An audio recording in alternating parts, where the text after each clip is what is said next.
नमस्कार, मी प्रतिभा चंद्रन आणि तुम्ही बघत आहात नवराष्ट्राचा विशेष कार्यक्रम सत्ताकारण. आपल्या सोबत आमचे नवराष्ट्राचे कार्यकारी संपादक संजय मलमे सर आहेत. सर, तुमचं खूप खूप स्वागत. आणि पुणे आवृत्तीचे संपादक अनिकेत जोशी सर आहेत. सर, तुमचंही स्वागत. मुळात आपण आज ज्या विषयावर बोलणार आहोत तो सध्या देशात आंतरराष्ट्रीय माध्यमांसुद्धा मध्ये सुद्धा चर्चेचा असलेला विषय आहे. ते म्हणजे सीजेपीचं आंदोलन. काल संसदेवर मार्च होता, पण आपण सगळं काय झालं ते बघितलं. हे आंदोलन खरं तर सुरू जेव्हा झालं 20 जूनला, पुन्हा एकदा म्हणजे 6 जूनला अभिजित दिपके हा तरुण भारतामध्ये आला. त्यानंतर त्यांनी एक दिवसाचं आंदोलन जंतर मंतरवर केलं. त्याला फारसा प्रतिसाद मिळाला नाही. मग संभाजीनगर, पुणे, जयपूर आणि अशा बऱ्याच ठिकाणी ते आंदोलन झालं. त्यानंतर 20 जून पासून हे आंदोलन सुरू झालं ते जंतर मंतरवर. सुरुवातीला कशा पद्धतीचा प्रतिसाद होता हे आपण सगळ्यांनी बघितलं. नंतर 28 जून पासून या आंदोलनामध्ये सोनम वांगचुक यांचा प्रवेश झाला. ते उपोषणाला बसले, बेमुदत उपोषणाला बसले. 18 जूनला त्यांची तब्येत खालावल्याने हायकोर्टाच्या आदेशानुसार त्यांना सफदरजंग या हॉस्पिटलमध्ये ऍडमिट करण्यात आलं. आणि त्यानंतर या आंदोलनाचं काय होईल असं वाटत होतं.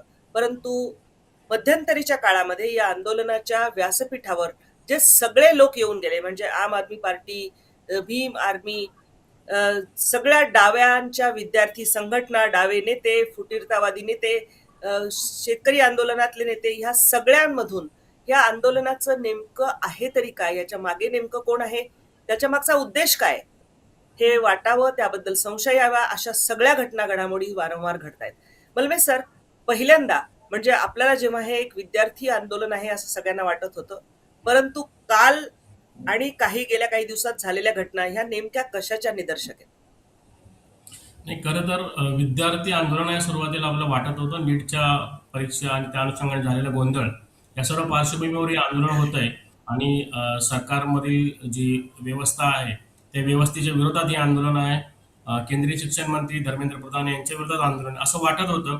पण मागील काही 2 दिवसातील ज्या घटना पाहिल्यानंतर आपल्या लक्षात येईल की हे आंदोलन नव्हतं, एक षडयंत्र होतं. असंच त्यातून आपल्याला आता निष्कर्ष काढावा लागेल. कारण आपण जर पाहिलं तर कालचं आंदोलन हे खूप भयानक पद्धतीने हिंसक वळणावर गेलं. ज्याप्रमाणे पोलिसांवर हल्ले करण्याचे प्रकार झाले, जवळपास 120हून अधिक पोलीस जखमी झालेले आहेत. याचा अर्थ हे एक नियोजित षडयंत्र असावं असं आता त्या निष्कर्षावर पोलीसही पोहोचलेले आहेत. पोलीसही सर्व पैलूंनी ह्या सर्व आंदोलनामागचे कोण खरं तर षडयंत्रकारी आहेत याचा शोध घेण्याचा प्रयत्न करत आहेत. मुळात मी सांगेन की IB आणि दिल्ली पोलिसांचं जे इंटेलिजन्स जे युनिट असेल त्या युनिटचं दोघांचंही मोठं अपयश आहे खरं तर. कारण एवढ्या मोठ्या प्रमाणावर हिंसाचार होत असताना त्यांना कुणकुण लागू नये याची खरं तर म्हणजे केंद्रीय गृह मंत्रालयाने खूप गांभीर्याने दखल घ्यायला पाहिजे. कारण ज्याप्रमाणे जिथे काही विद्यार्थ्यांच्या नावाखाली गुंड प्रवृत्तीची लोक ह्या आंदोलनामध्ये शिरली, त्यांनी ज्याप्रमाणे दगडफेक केली. दगड आले कुठून? कारण तर संपूर्ण एरिया जर पाहिला आपण तर तिथे दगड उपलब्ध होईल अशी काही जागा नाही. तर त्यामुळे दगड किंवा काट्या किंवा ज्याप्रमाणे घोषणाबाजी झाली तर एक षडयंत्राचा भाग होता खरं तर हा. आणि या सर्व पार्श्वभूमीवरती पोलिसांनी आता गुन्हे दाखल केलेले आहेत. सीमेपारून म्हणजे पाकिस्तानातून काय हँडलर्स हे आंदोलन खरं तर भडकवण्याचा प्रयत्न करत होते का, या सर्व गोष्टीचा पोलीस तपास करतायत. याचा अर्थ आपल्याला काढावं लागेल की हे आंदोलन नव्हतं तर एक षडयंत्राचा भाग होता की संसदेवर चाल करून जाऊन ज्याप्रमाणे बांगलादेश असेल किंवा नेपाळ असेल तिथे जे आंदोलन झाली त्याच्याच प्रकारचे आंदोलन खरं तर भडकवण्याचा प्रयत्न होता. विशेषतः या आंदोलनात तुम्ही जर पाहिलं असेल तर मी गेल्या मागील कालपासून जे संपूर्ण घटनाक्रम पाहतोय मी, याच्यामध्ये बहुतेक जे विद्यार्थ्यांची संख्या खूप अत्यल्प होती खरं तर. याच्यामध्ये ज्यांना शिक्षणाचं कुठलाही म्हणजे आधार नाही किंवा शिक्षणात कुठे विद्यार्थी नसलेले लोक या सर्व आंदोलनामध्ये सहभागी झालेले होते. आणि त्यांची भाषा ही खरं तर सरकार विरोधात होती, मोदी विरोधात होती. याचा अर्थ मोदी आणि भाजप आणि सरकार विरोधातले जे लोक होती ते सर्व लोक एकत्र आणून हे सरकारच्या विरोधात रचलेले कौभांड होतं असंच आपल्याला त्यातून अर्थ काढावा लागेल. आणि सर, तुम्ही काय सांगाल? कारण ह्या आंदोलनाच्या वेळी आपल्याला एक तर महत्वाचं म्हणजे सगळ्याच माध्यमांनी नीटचा जो मुद्दा आहे किंवा परीक्षेमध्ये पेपर फुटीचा मुद्दा आहे तो गंभीर आहेच. त्याला उत्तरदायी कोण आहे, त्यावर सरकारने कृती केली की नाही, हा सगळा जर भाग बघितला तर होय, ज्यामध्ये जे दोषी आढळले त्यांच्यावर कारवाई सुरू झाली, खटले दाखल झाले, तपास सुरू आहे, बरेच लोक तुरुंगात गेलेले आहेत आणि नीटची परीक्षा ही दुसऱ्यांदा सुरळीत पार पडून आता ते विद्यार्थी हे ऍडमिशन घेण्याच्या आणि त्यांच्या पुढच्या भवितव्याच्या मार्गी लागलेले आहेत. त्यामुळे नीट हा मुद्दा म्हणजे धर्मेंद्र प्रधान यांचा राजीनामा व्हावा नाही हवा हा वादाचा विषय होऊ शकतो. कोणाला तो असावा वाटेल, कोणाला नसावा वाटेल. पण एकंदर हे जे आंदोलन आहे हे खरंच नीटसाठी होतं का, किंवा ज्या पद्धतीचे तत्व यामध्ये घुसले हे सुनियोजित असं सगळं एक षडयंत्र मोठं होतं का, जसं मल्वे सर म्हणतायत ते? अगदी बरोबर आहे. मल्लीजी सांगतात ते अगदी बरोबर आहे. हे सगळं टूलकिटचा भाग आहे. म्हणजे भारत सरकारच्या विरोधात आणि विशेषतः मोदी सरकारच्या विरोधात आंदोलन करण्याचं एक ज्याला म्हणू आपण सुपारी देणं हा जरा थोडा आणखीन लागणारा शब्द होईल लोकांना. परंतु तशा प्रकारेच झालं. म्हणजे यापूर्वीची दिल्लीत झालेली शेतकऱ्यांचं आंदोलन असेल, त्याला कॅनडामधनं कशा प्रकारे मदत येत होती, पैसे येत होते आणि सगळी व्यवस्था केली जात होती, एसी टेंट लावलेले गेले होते, तशाच प्रकारे नागरिकत्व कायद्याच्या विरोधात जे आंदोलन झालं, पूर्ण रस्ते दिल्लीतले अडवले गेले, ते देखील एक टूलकिटचा भाग होता. तशाच प्रकारे हे एक डाव्या विचारांची मंडळी सगळी एकत्र येऊन आणि त्यांना काही परदेशी शक्ती मदत करत असतील की नसतील हा आता पुढे तपासाचा भाग आहे. पण ज्या पद्धतीनं एक विषय संपल्यानंतर सुद्धा ते आंदोलन सुरू होतं. सोनम वांगचूक यांनी विद्यार्थ्यांची बाजू घेऊन किंवा आपल्याला शिक्षणाच्या विषयी काही काम करायचं आहे असं सांगून जी भूमिका घेतलेली होती त्याच्यात आणि हे जे आंदोलन झालं त्याच्यामध्ये खरं तर फरक आहे. पण तरी ते सहभागी झाले, त्यांना तिथे उपोषण सुरू केलं त्यांनी आणि त्याला देशभरात प्रसिद्धी मिळाली. पहिले 5 दिवस तुम्ही बघितलं, पहिले 5 नाही 15 दिवस या आंदोलनाकडे फारसं लोकांचं लक्ष नव्हतं, राजकीय पक्षांचं लक्ष नव्हतं. शेवटची म्हणजे संसदेचं अधिवेशन समोर आल्यानंतर शेवटचे 3 दिवस हे वेगवेगळ्या राजकीय पक्षाचे लोक तिथे जायला लागले, गर्दी व्हायला लागली, गर्दी वाढवली गेली आणि मग त्याचं रूपांतर ज्या पद्धतीनं आंदोलनात मोर्चात झालं आणि हा मोर्चा परमिशन नसताना निघाला, त्याच्यावर कारवाई होणं अगदीच साहजिक होतं. तशी कारवाई झाल्यानंतर देशातल्या तरुणांच्या वरती पोलीस हल्ला करतायत, मोदी हल्ला करतायत, मोदी तरुणांच्या विरोधात आहेत वगैरे अशा प्रकारची एक चित्र रंगवण्याचा जो प्रयत्न सध्या सुरू आहे. त्याचबरोबर देशामध्ये देखील अशा प्रकारची आंदोलनं घडवली गेली. त्याच्यामध्ये काही हजार तरुण सहभागी झालेले होते वेगवेगळ्या ठिकाणी. म्हणजे पुण्यातही मोठ्या प्रमाणात आंदोलन झालं. तरुण जिल्हाधिकारी कार्यालयावर गेले. हे तरुण आपण ज्याला म्हणतो त्याच्यामध्ये खरोखर विद्यार्थी किती होते, खरोखर नीटचा अभ्यास केलेले किती लोक होते किंवा नीटची परीक्षा न देऊ शकलेले किती होते हे बघितलं तर त्यांचं प्रमाण अत्यल्प सापडेल किंवा नाहीच सापडणार. हा सगळा भाग एक घडवून आणलेलं एक राजकीय अशा प्रकारची रचना यंत्रणा होती. राजकीय यंत्रणा त्यात काम करत होती. त्याला कदाचित बाहेरच्या काही शक्तींचा हातभार होता. आता हे सगळं पुढच्या तपासाचा भाग आहे, तपासलं जाईल. पण सरकारच्या बाजूने देखील हे आंदोलन हाताळताना काही चुका झाल्या हे त्यांना मान्यच करावं लागेल. कुठलंही आंदोलन जेव्हा सुरू होतं तेव्हा कोणीतरी सरकारच्या वतीनं अधिकारी असतील, मंत्री असतील, म्हणजे ज्युनियर मंत्री आपण ज्याला म्हणू असे लोक असतील किंवा पक्षाचे कार्यकर्ते, पक्षाच्या वेगळ्या वेगळ्या स्तरावरचे नेते हे जाऊन तिथे बोलणी करतील, काय तुमचं म्हणणं आहे ते आम्ही सरकारकडे सांगतो अशा प्रकारची भूमिका घेतील, शांत करण्याचा किंवा सौम्य करण्याचा प्रयत्न होईल. तशा प्रकारे कुठलीही कृती सरकारनं पहिले 17-18 दिवस काही केली नाही आणि 19व्या-20व्या दिवशी अचानक सोनम वांगचूक यांना उचलून नेण्यात आलं रुग्णालयामध्ये आणि त्याचबरोबर हे आंदोलन संपलं अशा प्रकारे पोलिसांनी भूमिका घेऊन तिथून हाकलायला सुरुवात केली लोकांना. ही सगळी दृश्य समाज माध्यमांवरून, टीव्हीच्या पडद्यावरून जेव्हा लोकांच्या घराघरात गेली तेव्हा ज्यांना हा विषय पूर्णपणे माहीत नसेल अशा सर्वसामान्य नागरिकांना देखील एक संतापाची भावना झाली असेल तर त्यात नवल नाही. अशा प्रकारची सहानुभूती त्यांना मिळालेली होती. पण जेव्हा हे काय होतं आणि कसं घडवलं गेलं हे जेव्हा सगळं समोर येईल तेव्हा बीजेपीला सहानुभूती फारशी उरेल असं मला वाटत नाही. मलमे सर, आपण जर बघितलं, की एकीकडे खरंच हे आंदोलन इतक्या भाबडेपणाचं सहज होतं असं वाटावं, अ, अ, किंवा त्याबद्दल शंका घ्यावी याच्यासाठी कारण असं आहे, की जे या आंदोलनासाठी पुढे आलेले लोक आहेत, म्हणजे त्याच्यामध्ये अभिजित दिपके असो किंवा त्याचे सहकारी असो, हे सगळे लोक आम आदमी पक्षाचे एकेकाळचे कार्यकर्ते. त्यामुळे आंदोलन सुरू करण्यापासून आणि केजरीवाल यांना सुद्धा आपली एक राजकीय वाटचाल जी आहे ती अस्तित्व टिकवण्यासाठीची लढाई करणं गरजेचं आहे. पंजाब त्यांच्यासाठी महत्वाचं आहे. मग असे सगळे लोक की ज्यांना राजकीय अस्तित्व टिकवायचं आहे, मोदी सरकारच्या विरोधात काहीतरी करायचं आहे आणि काही येऊ घातलेली जी विधेयक आहेत त्यामध्ये खास करून एफसीआरएचं विधेयक आहे, या सगळ्याच्या बद्दलचा सुद्धा याला कुठेतरी हे धागादोरा असावा, हे वाटण्या इतके सगळे लोक बरोबर तिथे जॉईन झालेले आहेत त्या आंदोलनामध्ये. हे खरं आहे तुम्ही म्हटल्याप्रमाणे, कारण मुळातच या आंदोलनाला पाठिंबा देणारे जे मंडळी होती ती जर पाहिली तर सर्व एकतर डावे विचारसरणीचे काही लोक होते जे पूर्णपणे कट्टर मोदी विरोधक किंवा भाजप सरकार विरोधक असलेले लोक होते. आप पक्षातील जे काही लोक आहेत, जे काही त्यांचे प्रवक्ते म्हणून जे आहेत, ते पूर्वाश्रमी जे सगळे आपचे कार्यकर्ते नेते मंडळीच या सर्व आंदोलनात सहभागी झालेले आपल्याला दिसेल. हा सगळ्यात महत्वाचा भाग आहे. दुसरी गोष्ट आहे की हे आंदोलन जेव्हा सुरू झालं की 20 दिवसापर्यंत हे आंदोलन चाललं, सोनम वांगचुक उपोषणाला बसले. अशा परिस्थितीत सरकारने, म्हणजे अनिकेत जोशी सर बोलल्याप्रमाणे, सरकारने हे हाताळण्यात थोडी खरं तर हलगर्जीपणा केला हे मान्यच करावं लागेल. त्या पलीकडे जाऊन मी सांगेन की हे आंदोलन लवकरात लवकर संपावं, कारण वांगचुक यांची तब्येत झपाट्याने खालावत होती. अशा परिस्थितीत काँग्रेसने, म्हणजे काँग्रेस हा प्रमुख विरोधी पक्ष आहे, तर ज्या काँग्रेसच्या नेत्यांनी दूत म्हणून एक भूमिका खरं तर साकारायला पाहिजे होती, की केंद्र सरकारमध्ये मध्यस्थाची भूमिका साकारून हे आंदोलन लवकरात लवकर कसं संपेल किंवा उपोषण कसं मागे घेतलं जाईल या दृष्टीने प्रयत्न करायला पाहिजे होते, कारण हा लोकशाहीचा भाग आहे. पण असं कुठेही होताना दिसलेलं नाही. काँग्रेसने हे फक्त बघायची भूमिका घेतली, इतर विरोधी पक्षांनी बघायची भूमिका घेतली. तर आता वांगचुक यांच्या जीविताविषयी कुणाला काळजी वाटत नव्हती.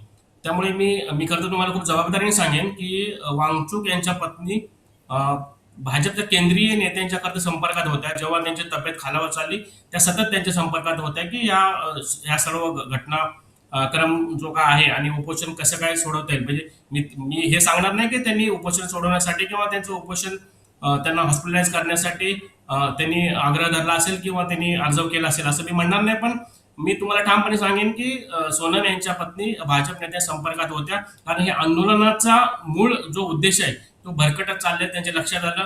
फक्त सोनम वांगचुक येथे यांचा वापर होतोय या सर्व आंदोलनात, हे कदाचित त्यांच्या पत्नीच्या लक्षात आल्यानंतर ते भाजप नेत्यांच्या संपर्कात गेले असतील आणि त्यांना तातडीने, म्हणजे पुढील 1-2-3 दिवसामध्ये खरं तर त्यांची प्रकृती खूपच चिंताजनक बनली असती. अशा परिस्थितीत त्यांना रुग्णालयात दाखल करण्यात आलं.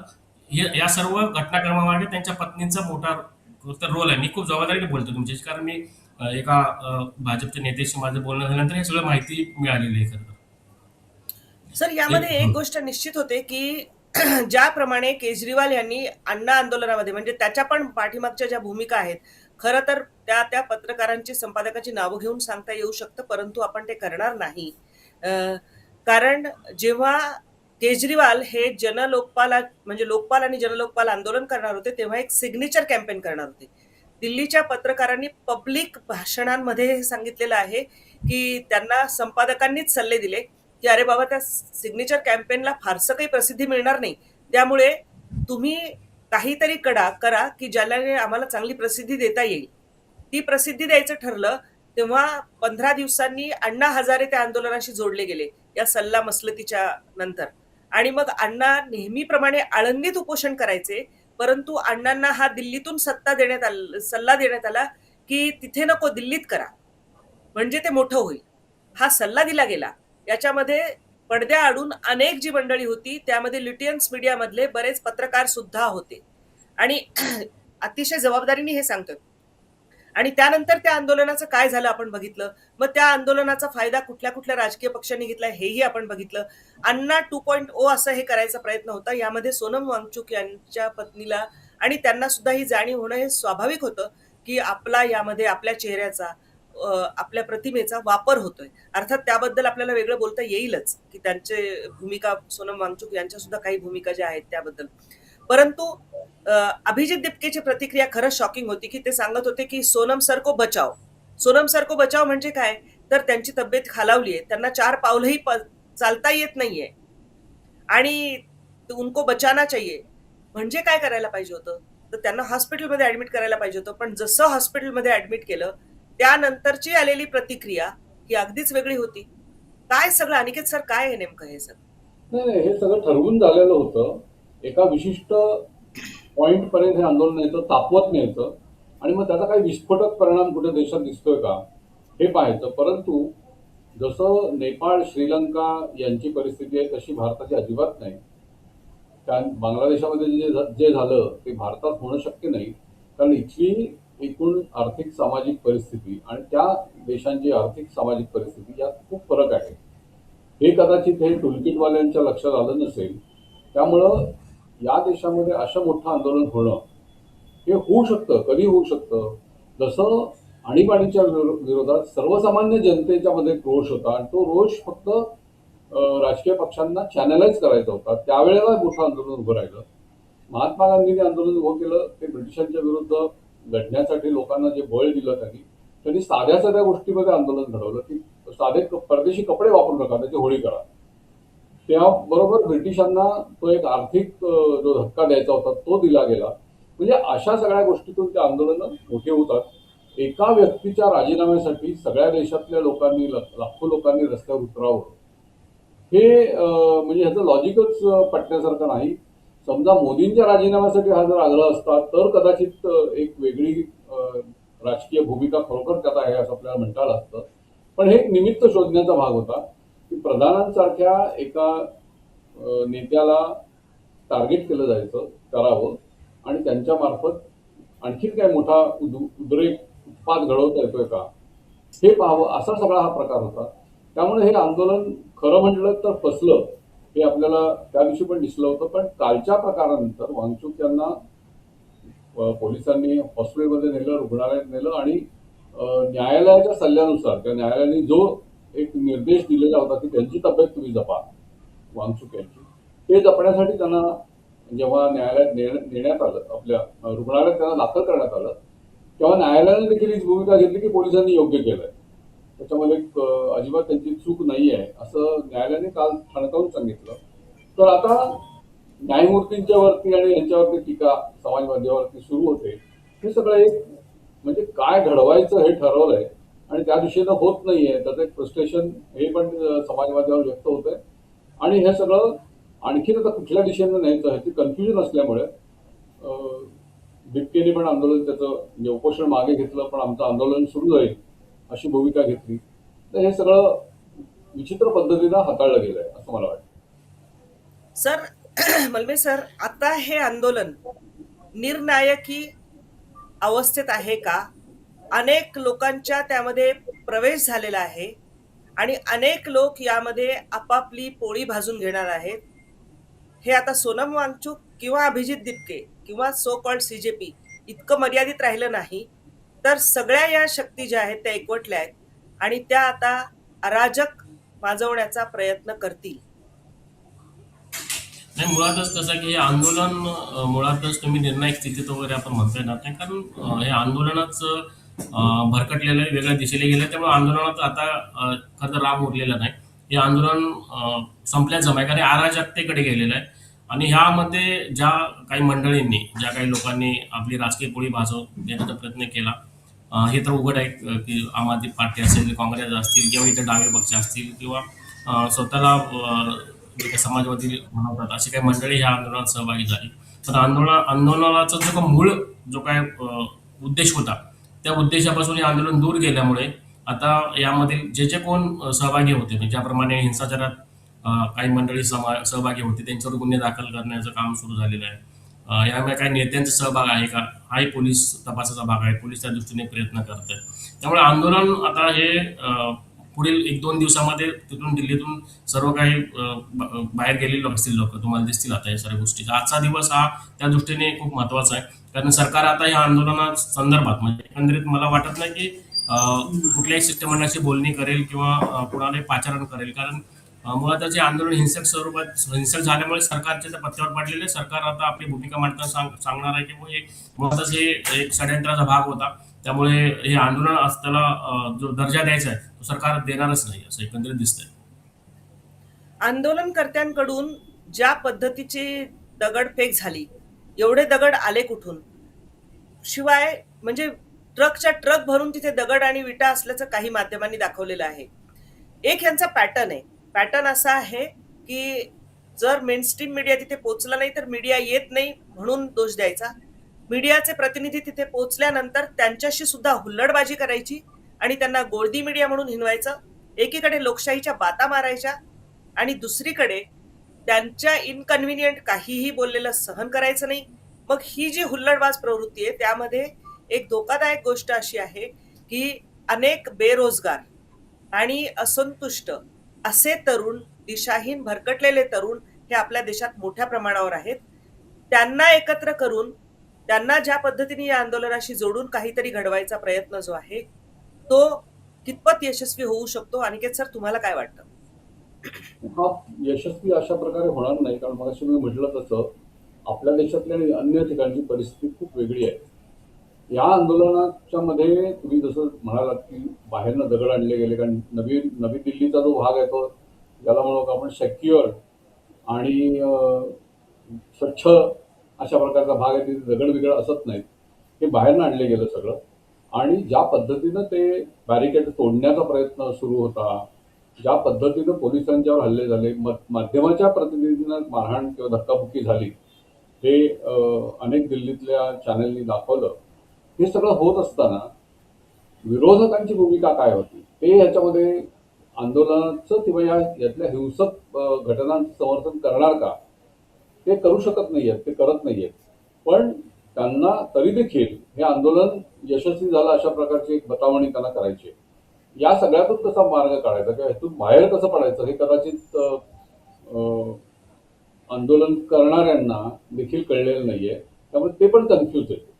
या सगळ्या गोंधळाच्या वातावरणामध्ये आता ह्याला दिशा उरलेली नाहीये. हे आंदोलन विरून गेलेलं आहे असं आपल्याला दिसेल.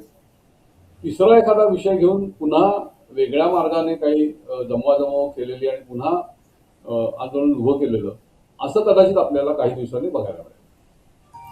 आता जर या आंदोलनाच्या मधून सरकारच्या प्रतिनिधींनी बोलावं अशीच भूमिका असेल तर जे.पी. नड्डा हे काल सीजेपीच्या दोन जे आंदोलनाचे चेहरे होते त्यांना भेटलेले आहेत, अनमलवे सर, आणि त्यांनी निवेदन स्वीकारलेलं आहे. त्यानंतर त्यांनी वरिष्ठांची चर्चा करून याबद्दल भूमिका घेऊ हे सांगितलेलं आहे. सोनम वांगचुक यांच्याकडून सुद्धा जे आयदर ऑरचे ऑप्शन देण्यात आलेले होते त्यामध्ये त्यांनी की खासदारांनी हा मुद्दा उठवावा किंवा सीजेपीच्या शिष्टमंडळाला येऊन भेटायला परवानगी द्यावी असं म्हटलेलं होतं. म्हणजे या सगळ्यांना एक सुटकेचा मार्ग या सगळ्या चक्रव्यूहातून हवा आहे का, मलवे सर? आणि परंतु ज्यांना हे सगळं घडवायचं होतं, जर हे षडयंत्र असेल तर त्यांना मात्र हे विझू द्यायचं नाहीये. उलट हे वाढावं, आणखी तीव्र व्हावं अशी इच्छा असणारे बरेच लोक असू शकतात. मलवे सर, तुमचा काय अंदाज आहे? नक्कीच की हे आंदोलन विझू नये. ही जी काही सरकारविरोधातली जी काही पेटलेली आग आहे ती भडकत जावी असा काहींचा प्रयत्न असणार आहे. काही असामाजिक तत्व आहेत किंवा जी सरकारविरोधात ज्यांच्या भूमिका आहेत असे लोक ह्याच्यामध्ये इन्व्हॉल्व आहेत आणि त्यांच्याकडून त्यांना रसद पुरवली जाते हे उघड आहे. म्हणजे पोलीस तपास अर्थात पोलीस तपासात ते उघड होईल त्या दृष्टीने पोलीस प्रयत्न करतायत. पोलिसांनी या प्रकारे 3-4 गुन्हे दाखल केलेले आहेत. गंभीर स्वरूपाचे ते कलम खरं तर लावलेले आहेत. त्यामध्ये सुरुवातीला अज्ञात व्यक्तींविरुद्ध म्हटलेलं आहे, पण आता सर्वांची ओळख पटवण्याचं काम सुरू झालेलं आहे. आजकाल AI आणि कॅमेरे या सगळ्या गोष्टी पाहता आपल्याला पोलिसांना ते काही ओळख पटवणं खूप कठीण जाणार नाही. त्या पुढच्या काही दिवसांमध्ये त्यांची धरपकड सुरू झालेली तुम्हाला दिसेल. मुळातच तुम्ही ज्याप्रमाणे म्हटलं की हे आंदोलन भडकवणं किंवा हे सतत तेवत ठेवणं या दृष्टीने प्रयत्न होईल आणि यापुढे तो झालेला असेल. आणि सर म्हटले त्याप्रमाणे पण सरकार, मी सुरुवातीलाच म्हटल्याप्रमाणे यामध्ये सरकारचं जे काही IB असेल किंवा दिल्ली पोलिसांचं गुप्तचर विभाग असेल यांचं मोठं अपेक्षा होतं. कारण एवढ्या मोठ्या प्रमाणावरती जर आंदोलन होणार असेल आणि अशा प्रकारे दगडफेक जाळपोळ झाली नसली तरी जे काही वाहनांचे मोडतोड असेल किंवा इतर ज्या काही सरकारी मालमत्तेचे नुकसान झालं हे पाहता आंदोलन खूप व्यापक प्रमाणात हिंसाचार घडवण्याचा त्यामागचा उद्देश होता, हे याविषयी गाफील राहिले. हे आपल्याला म्हणजे सुद्धा सरकारला मान्य करावं लागेल, कारण का स्वतः गृहमंत्र्यांनी आयबीचे प्रमुखांना बोलवून घेतलं होतं आणि त्यांना या प्रकारे नक्कीच जाब विचारला असेल की हे सगळं होत असताना तुम्ही तुमचे यंत्रणा कुठे होते, की कशा पद्धतीने एवढ्या मोठ्या प्रमाणात लोक जमा झाले, कुठून झाले, काय झाले, हे सर्व माहिती घेण्याच्या संदर्भातले काय बरेच काही धाडाधडती गृहमंत्र्यांनी नक्कीच, केंद्रीय गृहमंत्र्यांनी नक्कीच घेतली असेल ते. तर या सर्व आंदोलनाच्या पार्श्वभूमीवर तुम्ही जर पुढे गेलात म्हणजे यामध्ये राहुल गांधी असतील किंवा प्रियांका गांधी असतील यांची स्टेटमेंट जर काल पाहिली, आज पाहिली, त्याप्रमाणे हे आंदोलन भडकत राहावं किंवा पुढे वाढत चालूच राहावं हा त्यांचा उद्देश दिसतोय. एकंदरीत आंदोलनाच्या दृष्टिकोनातून जर आपण विचार केला, आंदोलन म्हणजे आंदोलनाला सरकार मोडीत काढणारे उघड आहे. या प्रकारे आता सरकार आक्रमक भूमिकेत आलेले आहे, पोलिसांनी आक्रमक भूमिका घेतलेली आहे. त्यामुळे जरी प्रयत्न केला, विरोधकांनी जरी किती प्रयत्न केला, ते सरकार ज्याप्रमाणे आक्रमक वागतंय, तर पुढे आंदोलन खूप मोठं पुढे चालेल किंवा ते पुढे भडकेल असं वाटत नाही. अनिकेत सर, आपण बघितलं की याच्यामध्ये एक आहे की सरकारनी ज्या पद्धतीने गेल्या काही महिन्यांमध्ये राजकीय खेळी केल्या आणि आपलं बहुमत जे आहे विधेयकांच्या बाजूचं, ते मला बाकीच्या कुठल्याही याच्यापेक्षा डिलिमिटेशनचं एक आणि दुसरं FCRA जे बिल आहे, विधेयक आहे, ते जास्त महत्वाचं यासाठी वाटतं की यामध्ये फॉरेन फंडिंग हा जो प्रकार आहे FCRAच्या अंतर्गत येणारा, तो फॉरेन फंडिंगच्या प्रकारावर वरती कडक निर्बंध येणार आहेत आणि ते अनेक जणांसाठी ज्याला इनकन्व्हिनियंट म्हणून असं ठरणार आहे. कुठेतरी या आडून या अधिवेशनावरून लक्ष भटकवणे सरकारचं, सरकारला सतत संसदेबाहेरच्या या प्रश्नांमध्ये एंगेज ठेवणे आणि मग ते बिल लांबणीवर जाईल या दृष्टीने प्रयत्न करणे, असं असू शकतं का? असं असू शकतं, परंतु त्यात तथ्य एवढ्यासाठी नाही आहे की सरकारकडे पुरेशी मेजॉरिटी आहे. जी नॉर्मल विधेयकं जी आहे, ज्याला घटनादुरुस्ती लागत नाहीये, अशी विधेयकं मंजूर करायला सरकारला कुठलीही अडचण नाही.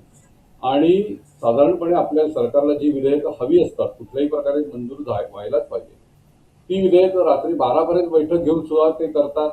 किंवा जर विरोधकांची अगदीच गोंधळाची परिस्थिती करायची जर त्यांचा प्रयत्न असेल, विरोधकांना बाहेर काढून किंवा विरोधकांचा गोंधळ सुरू असताना देखील विधेयकं मंजूर करणं हा सरकारकडे उपाय असतो.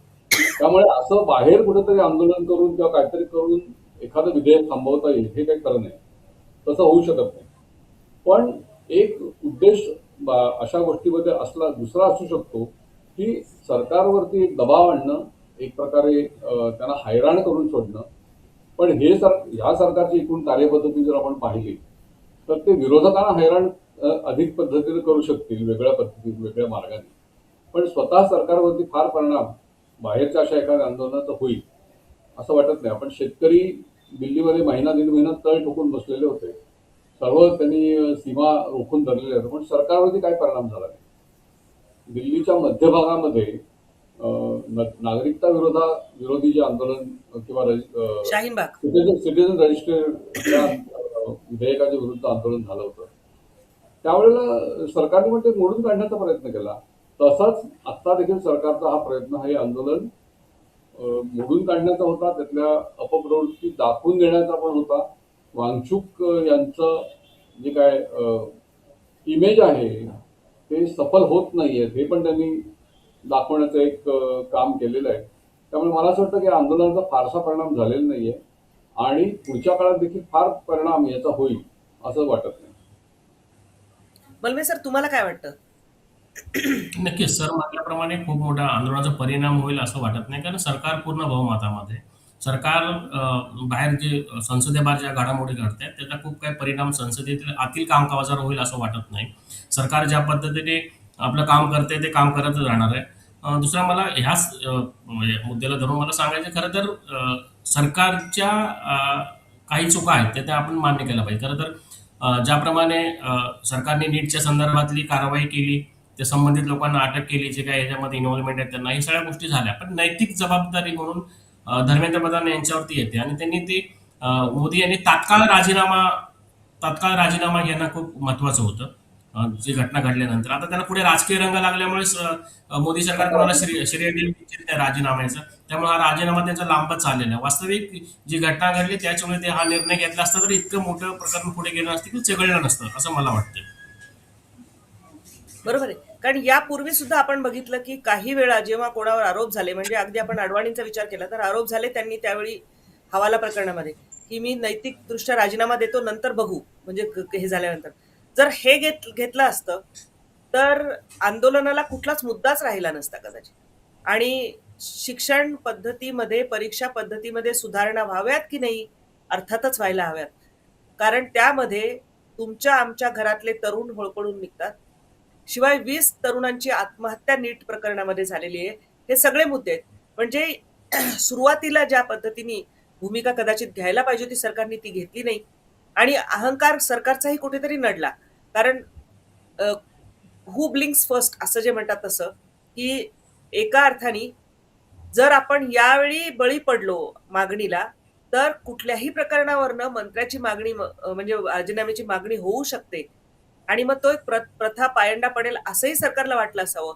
पण एकंदर झालेलं आहे, की सरकारच्या चुका आंदोलनकर्त्यांचे हेतूबद्दल आपल्याला सगळ्यांनाच आता तरी हे वाटते, की ते शुद्ध नव्हते.